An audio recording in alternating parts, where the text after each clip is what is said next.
Hi everyone, from All the Right Movies, you're watching The Life in Movies. On the show, we talk to people in entertainment about five of their favourite films. And today on the show, I'm joined by Curtis Stigers. Curtis is a musician whose 1991 self titled debut album spawned a number of worldwide hit singles, including You're All That Matters to Me and I Wonder Why. He's since put out 12 albums to much acclaim, the majority of which generally focus on his love of jazz music. Curtis has also contributed music to the Bodyguard soundtrack and wrote and sung the theme song for TV show Sons of Anarchy. And now he's back with a new album and here to talk about movies. How are you doing, Curtis? I'm ve- Great to have you on the I'm show. very well. Thanks for inviting me. I love movies and I love talking about them. You'll find you'll have to shut me up probably. Fantastic. Can't wait. So, where are you speaking from?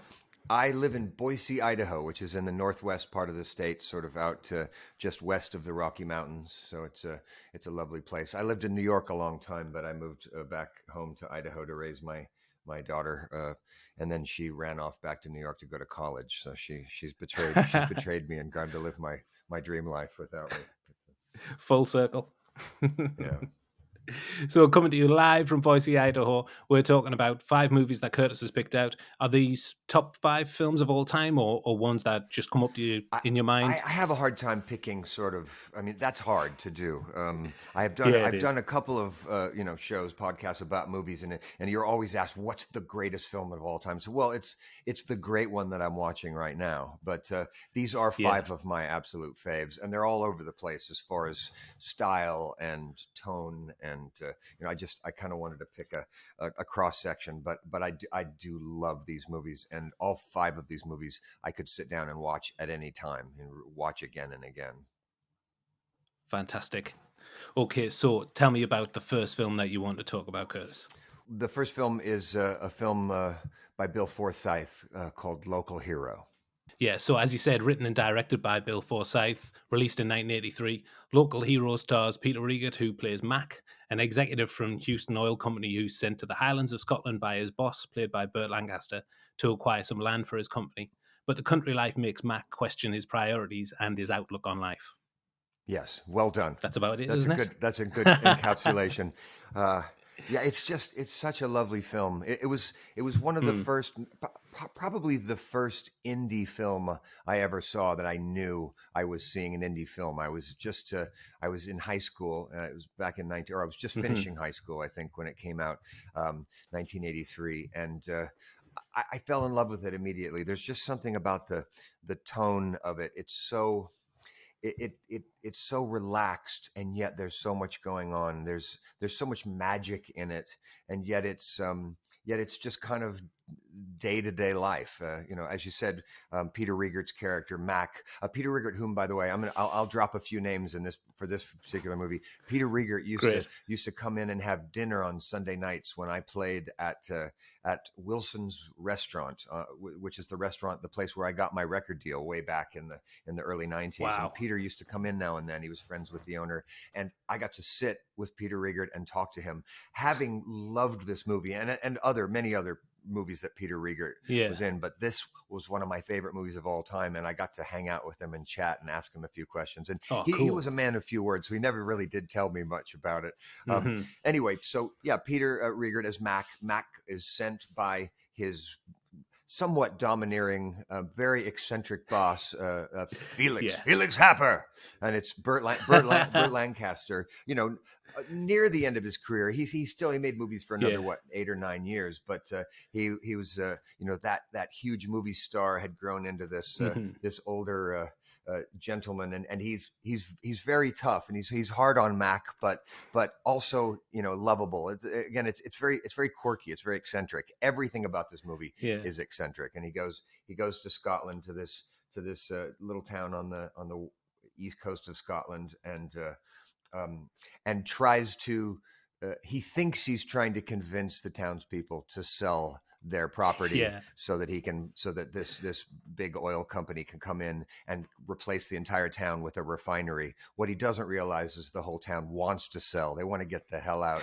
They Yeah. want to they want nicer Fantastic. TVs and bigger cars, and they want to go live a different life. They're bored of living in this incredibly beautiful, laconic place. So it's funny. Mark Knopfler did the music. That's probably the thing that drew me in, because I listened to Hmm. a radio station in Boise back then when I was a kid. The local station, they played a lot of sort of stuff on the edge, and they played Yeah. rather than playing Dire Straits, they played this soundtrack. So Dennis Right. Lawson is in it. Peter Capaldi is in it. Of course, Peter Capaldi, who ended up being Yeah. Doctor Who. I mean, the Hmm. the difference between him and his character on what is it, The Thick of It, where he The just, thick of I it. mean, the Yeah. man knew more swear words than any. It's the filthiest mouth in The Thick of It, and in this, Yeah. he's just this sweet, young, sort of excited, young man who is trying to help Mac, but at the same time, his main goal is to try to get the there's a woman, a beautiful young woman who is Yeah. she's an oceanographer or something, and she's got webbed toes, first of all, which is another sort of Yeah. part of that magic realism Very part of odd. the show. I mean, Yeah. she's just gorgeous, and she's got webbed toes, and they talk about what are they the women with the tails, with the fish tails. I'm losing my mind here. Mermaids. Mermaids, yeah. And he says something about, the Yeah. sailors thought that seals were mermaids, and she says, no, they didn't. No, they weren't. She knows about mermaids because she's got web toes. Anyway, it's Yeah. gorgeous.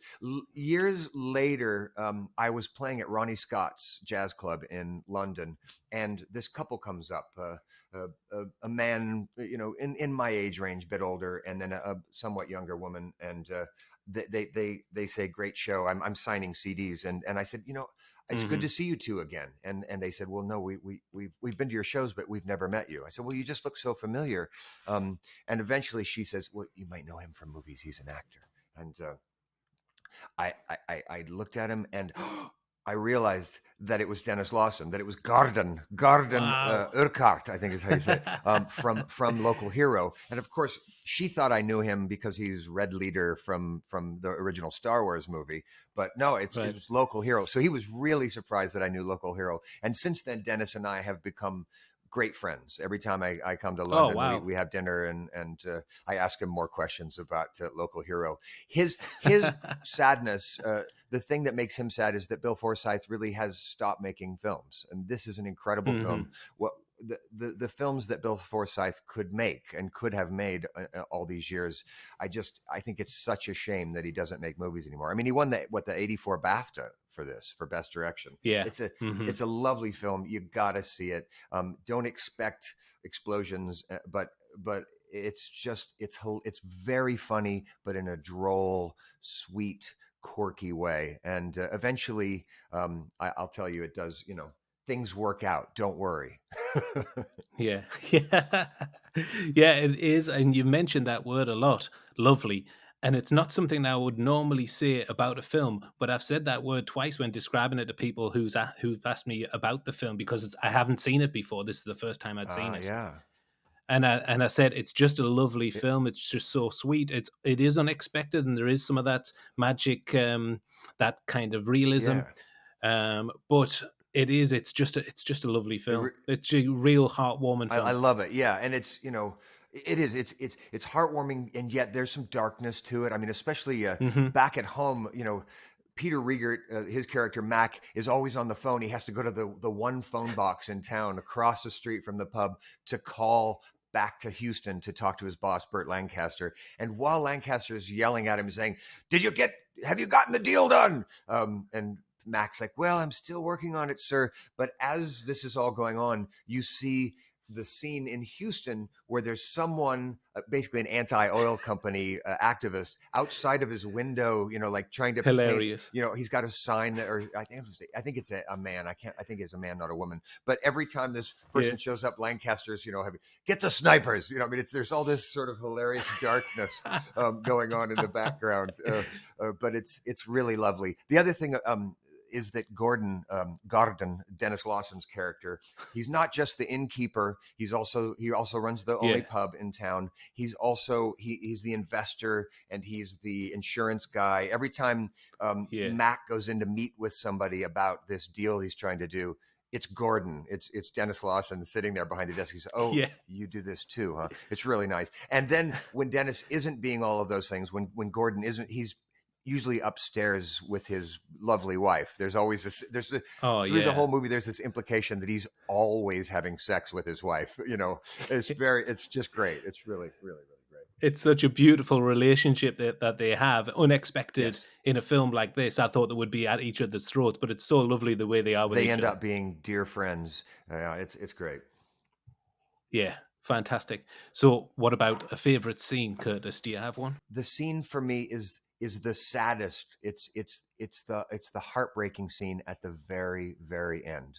And maybe most people wouldn't even notice it, but I remember it when I first saw it. I just was tearing up because you end up loving this village, and he has to Hmm. go home. He's Burt Lancaster, his boss, finally shows up and basically fixes everything, saves the day in his gruff way, Yeah, and says, "Now you go home, Mac." He doesn't call him Mac; he calls him by his last name. I can't remember what it is, but he sends him. "You go back to Houston and you draw up the papers and let's get this done." Blah, blah, blah. And Mac realizes, "Oh, I made this all happen. I made all these friends, and now I have to go back home." So the last scene is him going into his apartment, his big, beautiful yeah, apartment in Houston, Texas. He's got obviously in a really expensive penthouse apartment, and he's got this view of all these lights of Houston, and he's just looking yeah, out, and he just wants to be back there. It's so sad. It's just heartbreaking. And then it cuts to the phone box in the little town, and the phone's ringing, and it's the phone box that he spends yeah, half of the movie in. Oh, it's so bittersweet. You fall in love with this yeah. place, and then you know that this guy has to go back to Houston to be an oil executive again. It's heartbreaking.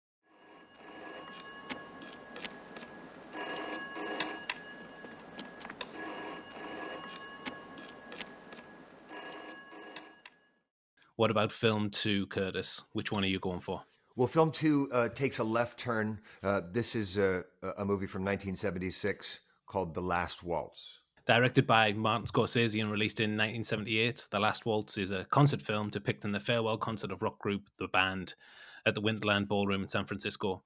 On stage, the band are joined by musical pals Bob Dylan, Joni Mitchell, Van Morrison, and many more, while talking head segments in between songs take us through the band's history. It has everything for me. I love this movie. It just has everybody I love. When I was a kid, I went to stay with my aunt and uncle and their kids, my cousins, and I was staying in my cousin Mike's room. He's about my age, and I was looking through the records that he had, and most of them were just pop records of the day. And then I pull out this record, and it's The Last Waltz, and I'd never heard of it. I didn't know who the band was at that time. I must have been, Right. 11 or 12 years old, but I was already really into music, into records. And I started looking through, and I was like, oh, Neil Young. Oh, Joni Mitchell. Oh my God, that's Ringo Starr. Oh, Eric Clapton. I mean, it was just, and Bob Dylan. I said, who's the band? And so that's when I got into the band.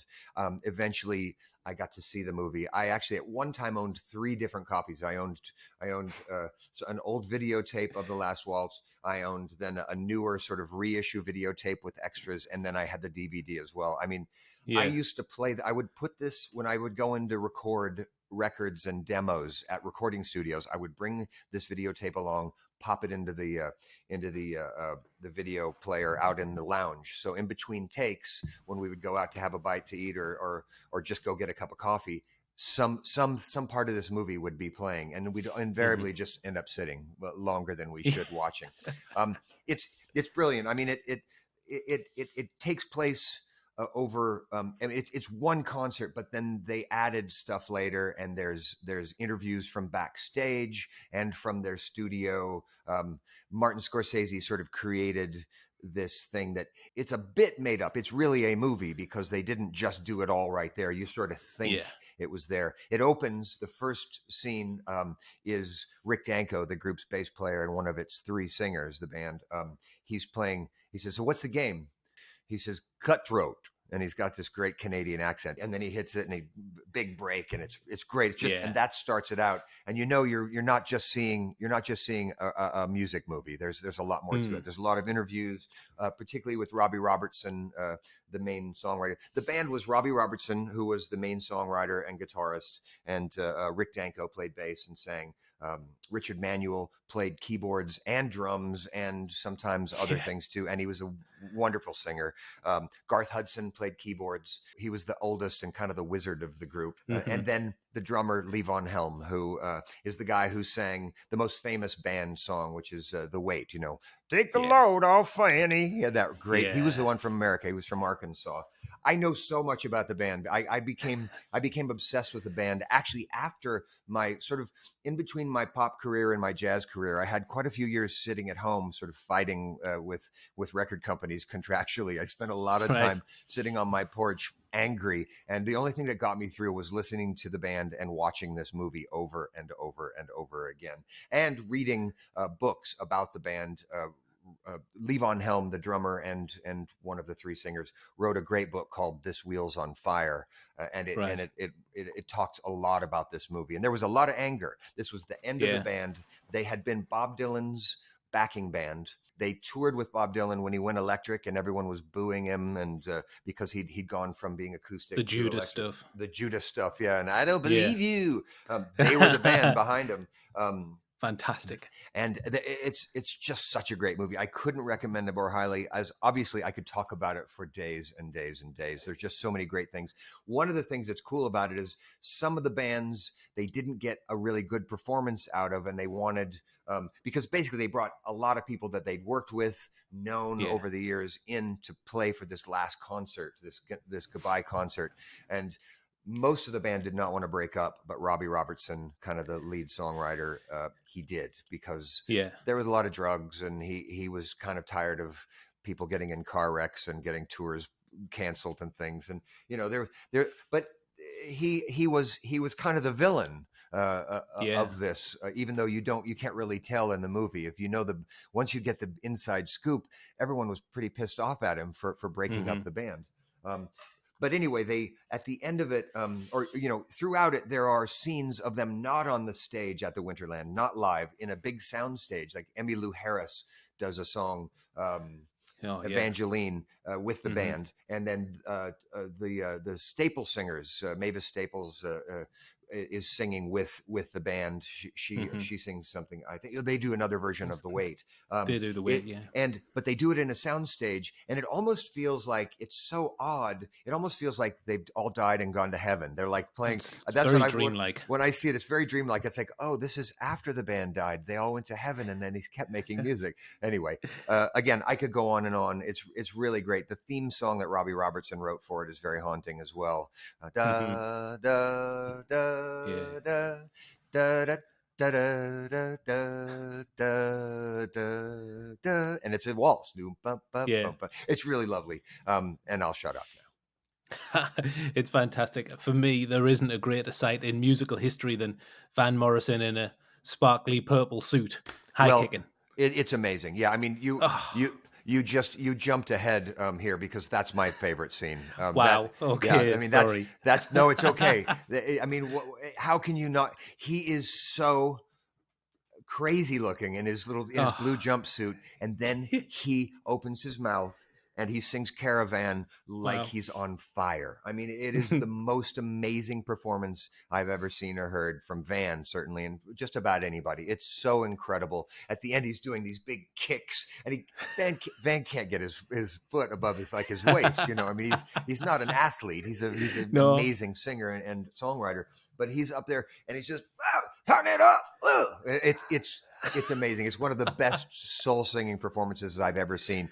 Amazing. Leaping around on stage. Incredible. And kicking, and then he as the band is doing the outro, he dances off stage. He just leaves, and the band are all smiling at each other like, "Can you believe that? Did you just see what we just saw? We're involved." They're smiling like that was crazy, and it was incredible at the same time. Yeah. Van the Man. Robbie Robertson, Van the Man. Yeah, Van the Man. That's right. He says at the end, Van the Man. Yeah, it's great. Great. There is that. Van the Man. Two great choices so far, Curtis. What's your third pick? My third pick is a little known movie, but an incredible movie called Blood Simple. Yeah, the first film by Joel and Ethan Coen, released in 1984. It stars Frances McDormand as Abby, whose adulterous affair sparks her husband to hire a hitman to kill Abby and her lover. But things get complicated in a tale of cross and double cross. What's special about Bullet Simple for you, Curtis? In 1983, a little indie theater opened in Boise, Idaho, which was something we never had before, and Right. so I started seeing great films. And this, it's it's a noir film. It's like an Hmm. old noir film, except it's really brutal and it's funny and it's weird, which makes it neo noir, which really just Yeah. makes it a Coen Brothers film. I mean, they just everything after it, you can see what they were going to get up to in this movie. It looks very inexpensive, and it was. Apparently, Yeah. they just made a trailer for it, and then went around and shopped the script with the trailer and said, that's how they got that's how they got it made. And uh, it starts out kind of small, and it looks kind of cheesy. It's just about this. It's about a club owner in Texas who has a much younger, beautiful wife, Frances McDormand. Her first film, by the way. She is Yeah. delectable. I love Frances Yeah, she's McDormand. She fantastic. is one of the greatest film actresses we've ever had. But she is so sexy in this movie, and she has this great Texas accent. And she ends up Yeah. having. She takes a. She goes on a.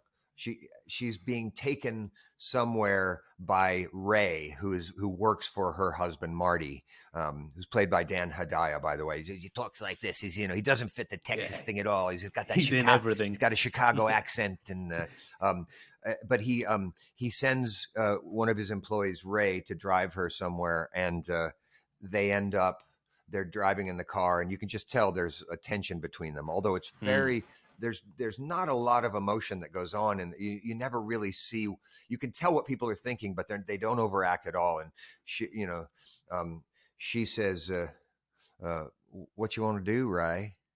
And he says, "I don't know. What you want to do?" And not a bit of emotion on his face. You can't tell anything. And the next thing, Yeah. it's they're in a motel room on the side of the and Yeah. the it turns out that that Marty, her husband, has had a private detective following her because he's sure she's cheating on him, which she has not done until this moment. She's Hmm. always saying, the other thing she always says is, "I ain't done nothing funny. I ain't done nothing funny, Marty. I ain't done nothing funny." And but she eventually does something funny, and then it turns into kind of a double indemnity thing, or Yeah. where he ends up. This, I mean, I can't get to the, I get to the favorite scene part of this movie so early because there are a handful of Yeah. insanely good scenes. He ends up burying Marty alive out in a field, and this is not a guy who's ever killed anybody. He's just a kind of he's just a working stiff who ends up in this horrible situation. And then as he's burying him, he wakes up and he's got a gun in his hand, his boss, and he just reaches down and pulls the gun out of his hand and then puts Yeah. dirt on him. And oh, it's horrible. He's in agony. He's in as much agony as we are watching it, as he's Yeah. burying this guy, but he has no choice. He feels, and that's it. Yeah. Um, but it just ratchets up the tension. You don't know what's going to happen, and then he's dead, and then he has some dreams, and you think he might still be alive, but it's a dream. And meanwhile, Abby starts getting nervous that Ray has set her up, and Ray thinks she's it's one of those neo noir things, and really Mm. it's this guy Lauren Visser, this private detective played by the incredible M. Emmett Walsh. Amazing. With a really great Texas accent. He talks like Yeah. this. He's always telling. He does a voiceover at the beginning, and that's actually my favorite scene, amazingly, with all these scenes. There's the scene with him burying Marty alive. It's horrifying. It's incredible. One of the best movie scenes I've ever seen. There's the final scene, which is Oh. just the most visually amazing scene where the private detective is he's coming through the bathroom window, I believe, and she's in the living room, and somehow he reaches around to to to grab something, and she puts a knife through his hand into the wall, and so his hand is hanging there with a knife through it. She can only see his hand. He's in the bathroom, and he's shooting his gun, his pistol, and it's the bullets are going through the wall, and as they do, the light shoots out. So the visual, the beams of light are amazing. It's an incredible scene. It's so, I mean, this is their first movie, and they got to, it's great cinematography. It's so well put together. It's brilliant. And that could be my favorite scene, but really and truly, the thing that I go back to every time is the very first scene, and it's just a voiceover. It's just Emmett Walsh setting you up for what you're about to see, and it's him in. You don't even realize that he's a private detective and what's going to happen yet, but at the end of it, you realize, wow, that was so big, because he says this. He says, "The world is full of complainers, but the fact is, nothing comes with a guarantee. I don't care if you're the Pope of Rome, President of the United States, or even Man of the Year. Something can always go wrong. And go ahead, complain. Tell your problems to your neighbor. Ask for help. Watch him fly." Now, in Russia, they got it mapped out so that everyone pulls for everyone else. That's the theory, anyway. But what I know is Texas. And down here, you're on your own. And that's how the movie starts. You're on your own, and you're like, oh my God. And going back and seeing it for a second or a third time and hearing that at the beginning, you're like, oh my God, that's the movie. You don't even have to watch the movie. It just doesn't. But down here, you're on your own. What I know about is Texas. And down here, you're on your own. Okay, so film 4. Which one are you going for, Curtis? Well, it's one of the greatest films ever made, Apocalypse Now. Francis Ford Coppola's Vietnam War masterpiece, released in 1979. It stars Martin Sheen as Ben Willard, who's tasked by his superiors to travel up the Nung River to locate Marlon Brando's Colonel Kurtz, who has obviously gone insane, and terminate with extreme prejudice. I saw this movie right when it came out. I remember sitting in the theater. I remember where I was in the theater. This movie affected me profoundly. I was 14, maybe 15. I think I was 14. And my dad had gone to Vietnam, and my mom always claimed that Vietnam was the thing that changed him and why they got the divorce and all that. Years later, I found out that he wasn't actually my dad. He was my stepdad. And she told me that my real dad went to Vietnam and died.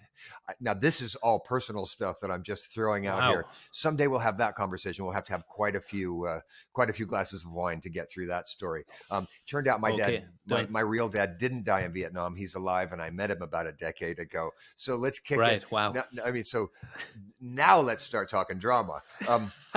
This movie, the music is incredible. It starts out with "This Is the End" by The Doors, and then they bring it back at the end. George Lucas was supposed to be the director originally, and Coppola was to be the producer. I didn't know that. I am so glad that George Lucas was not available, because it would not have been the intimate movie that it is. It's this massive war epic, but there's so much about the characters. You learn so much about these characters as they're going up the river. It's based on, loosely on Conrad's The Heart of Darkness, which took place in Africa, but it's moved to Vietnam. And it's just basically this epic boat trip up a river to find this Colonel Kurtz who's gone crazy, and they've told this assassin who's played by Martin Sheen, army assassin, to go up and kill Colonel Kurtz. So he takes this boat up, and it's just every stop that they make is another crazy scene. It's like it's like a it's Heart of Darkness, but it's got to be like sort of the Odyssey. It's sort of that. You stop here and something crazy happens, and you stop there. I mean, there's almost a tiger attack. That's the chef is the sort of the nickname of one of the characters that is on the boat, and he's just furious. He's like, I just want to cook, ripping his shirt off. I just want to cook.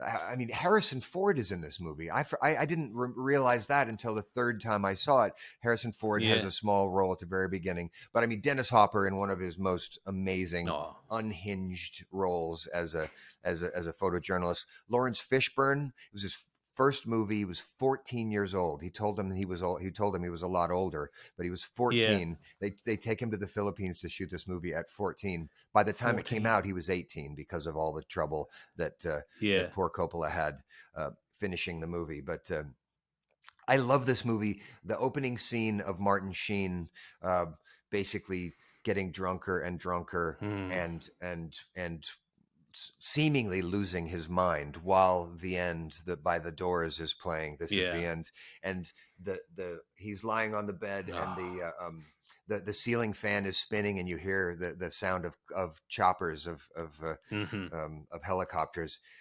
Yeah, I've seen this movie 15 times just, over the years.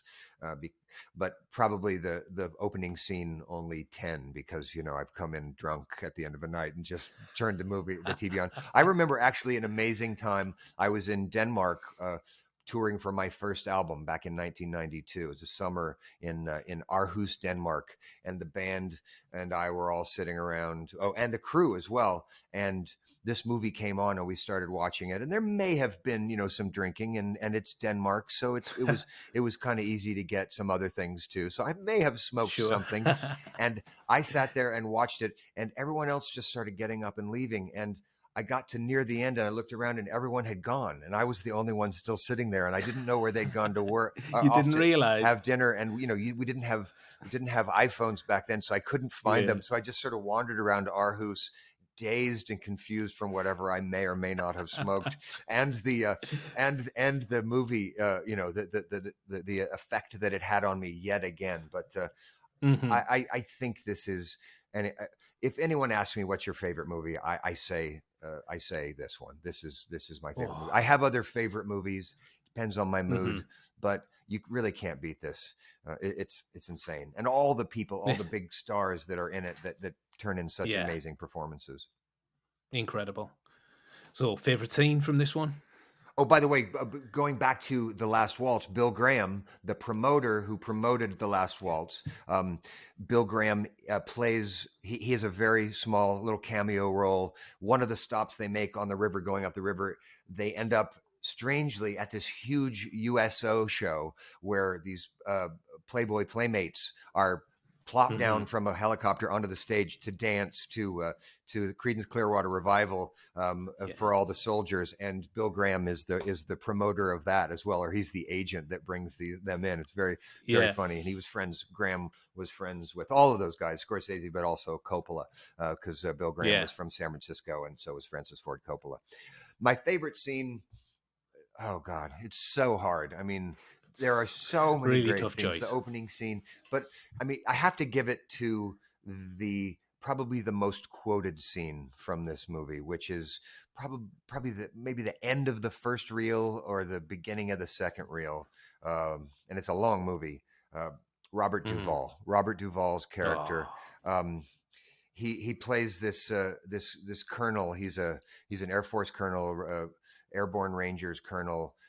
Who also happens to be a surfing nut. These guys find themselves, they're ready to go up the river. They haven't gotten into the river yet with their little PT boat. They have to be lifted out and put into the river by helicopters. And so while that's happening, while they're waiting for that to happen, they are sitting on this beach that is mayhem. It's absolute chaos. There's mortar fire. They're taking mortar fire. There's bullets flying. There are helicopters flying overhead. There's fires. There are Vietnamese people, a mother and child crying, and then there's Colonel Kilgore. He's standing up there. He takes his shirt off at a certain point. So it's Robert Duvall when he's very young. He's very cut, and he's not scared of anything. He doesn't notice any of the chaos. He's in his own world. He's crazy as an outhouse rat, as we say, and I cleaned that up for you. He is insane, but he's the perfect soldier because he's not scared of anything. And you find out because one of the people on the boat going up the river with the captain to basically assassinate Colonel Kurtz is a former professional surfer from Orange County, played by Sam Bottoms. His name is Lance. Yeah. And he said, "What? The guys just recognized you." This is Duvall. I like doing a Duvall impression. "You're Lance." "Yeah, you're Lance." And he says his name. He says, "I saw you, run it. I saw you surf at this competition. Yeah, you're incredible." And he decides that Lance has to go surf right there. He has to go. There's a break. "We got a break right here. It breaks right to left. You can see." And he gets out a pair of shorts that were made specifically for the Airborne Rangers. He says, "Try these on." And Lance is trying to get his boots off to go surf for this guy because he's not taking no for an answer. He's terrifying, and there's bombs dropping, and he's calling in an airstrike by the jets that he's bringing in napalm to kill the guys who are shooting the rockets so that Lance can go out and surf. I mean, it's just insane chaos. It's crazy. And then eventually they get the boat going, and they get out of there. But before that happens, the airstrike happens, and you see the napalm, and it just destroys this whole section of jungle. And napalm is basically gasoline with sticky gel, so it sticks to everything, and it just it destroys, it just exfoliates, it kills, it incinerates everything. And there's this famous scene everybody knows. Well, first of all, at some point Duvall yells, "Charlie, don't surf," which means Charlie being the Vietnamese, the Viet Cong. Yeah. And they're saying, "But there's Charlie all around here, sir." And he's like, "Charlie, don't surf." And so he's entirely focused on surfing and getting Lance on a surfboard. But the great quote is after the napalm is dropped, and Duvall gets this like loving look in his eye, and he says, "You smell that, Lance? You smell that?" And Lance is like, "What, sir?" And he's trying to get his boots off, and he's terrified, and bombs are dropping. And he said, "Napalm, that smell." And then he goes through, he describes the thing. But basically, the quote that everybody uses leaves out all the stuff in the middle, and he just says this: "I love the smell of napalm in the morning. Smells like victory." And that smells like ... That pause is some of the greatest movie acting of all time. It smells like victory. Fantastic. And he's got this look in his eye like he's talking about the love of his life or his baby. And he's talking about this killer gasoline gel that, kills people and destroys jungles. You're in for it then. I mean, it's just like, oh, this ride is not going to get any easier. Smells like victory. Number 5, Curtis, and you've picked a beaut. Which one is it? This is Spinal Tap. Rob Reiner's 1984 documentary about fictional rock band Spinal Tap. Michael McKean, Christopher Guest, Harry Shearer star as the founding members of the band, who go on a disastrous US tour in promotion of their new album, Smell the Glove. Smell the glove, indeed. Why this one, Curtis? There's so much about this film that I love. I'll tell you this: I think it's the funniest movie I've ever seen. I think it is my favorite comedy of all time. Yeah. When I saw it first, I was 19 years old, and I had just quit a band, sort of acrimoniously. And when I saw this movie, a lot of it made me uncomfortable. A lot of it seemed a little bit a lot of people uncomfortable. too close to home. Musicians, this is the Bible of musicians. Every musician knows this movie because there are so many, and not just in rock and roll, but in so many areas of being a touring musician and a recording musician. It's just, they really knew what they were talking about. It was Rob Reiner's first direction. It was the first time he directed a movie. It's a mockumentary. They actually call it, This is Spinal Tap, a rockumentary by Martin DeBurgi, and that was his name, Martin DeBurgi, which right off the bat, that's a Yeah. funny name. And it's about this Yeah. band that basically the main characters are played by Christopher Guest. He's Nigel Tufnell. Harry Shearer, he's Derek Smalls, and Michael McKean is David St. Hubbins. Now, Michael McKean is somebody that we knew very well here in the States because he was one of the stars of a show called Laverne and Shirley. He played Lenny of Lenny and Squiggy. And so we did not expect to see him with long hair, speaking with a quite good British accent. Of those three, Michael McKean and Christopher Guest, they have really great British accents. Harry Shearer's British accent is less spot on, but he's so good. He's so funny, and and the whole movie is it's improv. I mean, they basically just say, "Here's what has to happen in this scene. Go," and they just got enough brilliant actors to improv this thing. It just basically is what the year in a life of a rock and roll band who takes themselves way too seriously and who is maybe not as good as they think they are, but is still good. They're still good at something. And they have, they show clips of the band when they weren't a heavy metal band, when they were a little pop band. Give me some money, with big smiles, and it's like they're playing on some British TV show, and then they become the Flower Children. They become this sort of psychedelic band, but they end up being Spinal Tap, and they're just this really self-important metal band. And now they're aging. They haven't had a hit in a long time, and you basically follow them on this tour supporting this album that it's destined to be doomed because it's called Smell the Glove, and the picture on the cover of the album is basically a naked woman with a hand in a leather, holding a leather glove and having her smell it. And it's so wrong, and everyone knows it's wrong except for them. There are scenes with at one point you have to look really closely, but you notice that after the two of the guys have been not the one with the wife, but Nigel Tufnell and Derek Smalls have been hanging out with some groupies.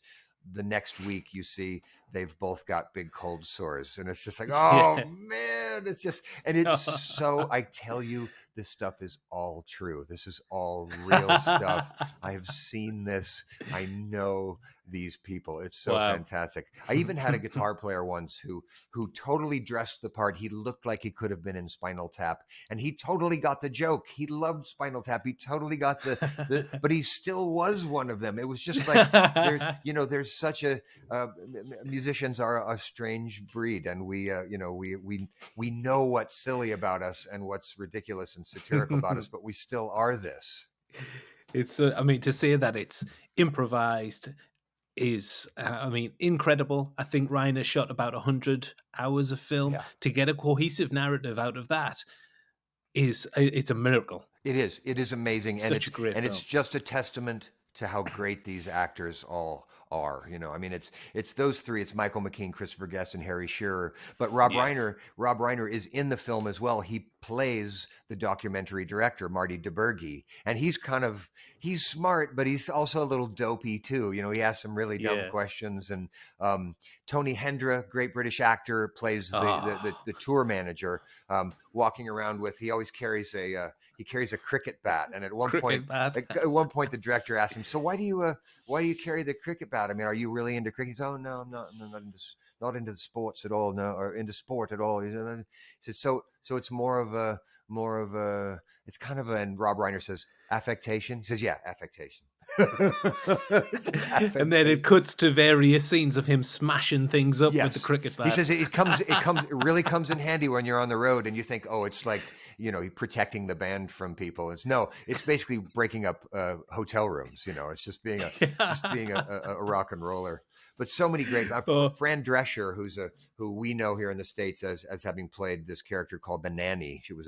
She talked like this. She has this very strong New York accent, and she plays Bobby Fleckman. She's Bobby Fleckman. Bobby Fleckman. Hello. And she's the publicist for the record company. And she seems like she wouldn't be that smart, but she's really tough. And when she, she finds out about or she's saying we couldn't release the album because of the album cover. We have to have a new album cover. And they're like, what? I mean, it's this, it's that. It's like, and she's saying, guys, you put a woman with no clothes smelling a leather glove. It's sexist. And they're like, well, we want it to be sexy. Why not? And they're like, no, sexist. They're just so dumb. They're so brilliantly, beautifully dumb. She's so great. And there's a lot of little cameos too. Billy Crystal is in it. He plays Morty the mime. He's mime is money. Yeah, mime is money. Mime is money. And they're the caterers, but they're all dressed as mimes. And oh god, it's beautiful. There are a lot of really great little cameos. Fred Willard, who's in a lot of these Christopher Guest movies. He's brilliant. He plays the Air Force lieutenant. They end up getting gigged at an Air Force or booked at an Air Force dance. I mean, it's just totally wrong for this band. And he calls them. He says, "So you must be Spinal Tarp." Tarp. It's brilliant. It's one of the funniest movies ever made. I could watch it 1,000 times, and I have watched it 100 at least. Oh, it's incredible, and it's going to be a really tough decision. Have you got a best favorite scene? Yeah, I mean, there's just so many. There's so many scenes in this. Every scene is my favorite scene. However, there is an extended scene of Marty DiBergi, the director, interviewing Christopher Guest, Nigel Tufnell, and since Christopher Guest is kind of the center of all of these movies, but this movie in particular, I kind of got to give it to him. The interviews with him just by himself, talking to Rob Reiner, Marty DiBergi, are amazing, and they generated probably has to be the most quoted line, which is, it goes to 11. And, everyone said, this one goes to 11. And basically, he's showing Rob Reiner this Marshall amplifier, guitar amplifier that he has. And he's had it made, specifically for him to go all the numbers go to 11 instead of 10. All amplifiers all go to 10, of course, but he's made them go to 11 because, when you're on 10, man, and then your guitar's on 10 and you're like, you got to go to that next level. Where do you go? I mean, really, where do you go? And he says, so I made this goes to 11. And Rob's like, oh yeah. So it's 11. It's louder. He said, well, it's one louder, isn't it? Louder, isn't it? And he goes, well, why don't you just make 10 louder and make 10 be the top number and make that a little louder?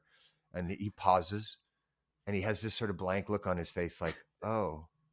But then he doesn't say, oh, you're right. He says, these go to 11. That's it. It's just like, it never gets through to him that he could have just made 10 louder. But no, he just wanted to have 11 on there. So, I mean, if anyone ever says, this one it goes to 11. I mean, where this is from. It's perfect. Yeah. These go to 11. Okay, so just to wrap us up here, Curtis, I've got some quick fire questions for you. Just answer first one that comes to your mind. Okay. If you're doing the soundtrack for a movie, who's the director and who's the star? Oh, that's too hard. You got me. You should have asked me before. Director. Well, I'd say let's bring back let's bring back Bill Forsyth. Get him back directing movies, and let's say who's the star? Oh God, you've got me now. I still love Martin Sheen. Let's have it be Martin Sheen. He's still around. Martin Sheen, great. fantastic. That sounds like a great film. What's your favorite movie soundtrack? My favorite movie soundtrack, it has to be The Last Waltz. It's just so great. I'm sorry, it's revisiting what I've already done, but yeah, that's quite all right. In a film about your life, what songs would be on the soundtrack? I'd want it to be just all Frank Sinatra and the really sad ones. Just in the wee small hours. In the wee small hours, and then get sadder from there. That's I just want it to be me feeling sorry for myself. And who plays you? Who plays me? Well, my wife always says it should be Robert Downey Jr. She always, when we were courting Oh, each other, she very said good. she kept talking about that Robert. I reminded her of Robert Downey Jr. or vice versa. So yeah, I'll take Robert Downey Jr. Yeah, why He's one of not? my faves. And out of the 5 films that we've covered today, if you could only save one of them, which one would it be? Oh, you're killing me. Um, mm. You know, I'm a musician. I'm gonna have to go for The Last Waltz again, just because there's so much there for me. I could watch that over and over. Cool. So finally, from The Last Waltz, if you could choose one of your songs to play as the credits roll, which would it be? Wow. One of my songs to play the credits roll of that movie. That's hard. That's hard. Quick, pick something from the new album so you can promote your new album, Curtis. Oh God. Oh, I don't know. That's too hard. You got me. How about This Life, the title track from my new album, This Life, which is from the Sons of Anarchy TV show. It's the theme song. That would work in that setting, I think. Yeah, fantastic. So you mentioned the new album. It comes out, I believe it's the 25th of February. Indeed. Tell me about that. The new album is called This Life. It's the 30th anniversary of my very first album, and I decided to take a look back for the first time in my career. So I have re-recorded songs from my first album, my second album, my third album, and through my career, that these songs sound totally different now when I play them live than they did when I recorded them. And so it allows me to look back at my hits. I Wonder Why is on it. You're All That Matters to Me. Never Saw a Miracle. The theme song to Sons of Anarchy, and also the song I recorded for the Bodyguard soundtrack back in '92. What's So Funny About Peace, Love, and Understanding, but done in the way that they sound now, live on stage with my jazz quintet. We sound totally differently. They're still the same songs. They're still my babies, but we do them differently for people. And I've had a lot of my fans say, we want an album with those new versions. Well, you got it. 30 years on, it's a look back, and it's been fun. It's been fun to see people responding to these, at least to them, new arrangements. To me, they're arrangements that have evolved over the years. As I've gotten older, so have my songs. And as I've changed and grown and evolved, so have my arrangements. And so that's what this record does. Yeah, I mean, I've been lucky enough to listen to the album, and I absolutely loved it.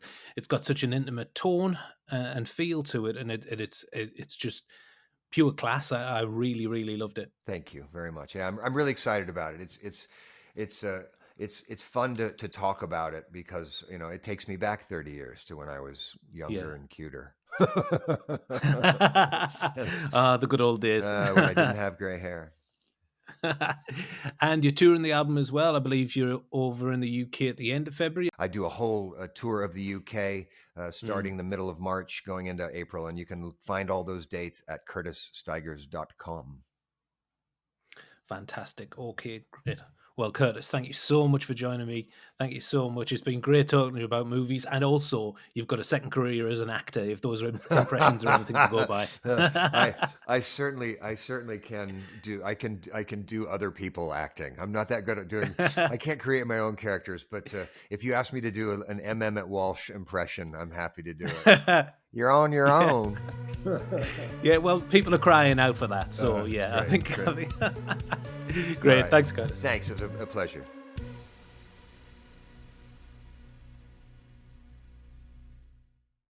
Thanks for watching, everyone. If you like the show, subscribe to our channel for more A Life in Movies videos coming soon. We've also got a podcast where we talk about classic and hit films, and that's available to listen on all major podcast platforms. Until the next time, see you soon.